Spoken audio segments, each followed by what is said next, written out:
في دي انكش، بس انت هتضيع فلوسك. انا اصلا مستكتر عليها 350 وصاحبها مستكتر عليها 350، بس ايه، هيقولك علشان اكيد تاريخ ميلاده وعين عين، والناس اللي فاهمه قوي ان هي حرفين مش ثلاثه فاهمين حاجه. بس فدي اتكلمت كتير هنا زياده عن اللزوم، بس النمره دي من النمر المستفزاني يعني. فده بالنسبه للايه، لليتيم اللي على اليمين ده. عندك هنا قصب واحد بس بالسين، قاف سين ب واحد.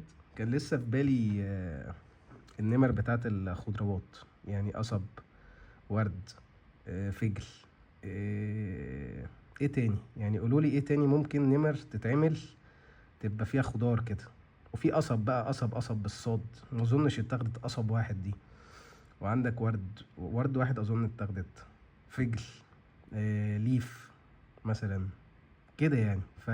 فرقم واحد، وانتوا عارفين بقى الايه الغباء في رقم واحد مؤخرا، هيقولك والله لو قصب دي ملهاش بتاع فهي رقم واحد، مالكش دعوه. الكلام بقى اللي احنا اتكلمنا فيه كتير قبل كده، الغباء اللي بيمسك المتزايدين والناس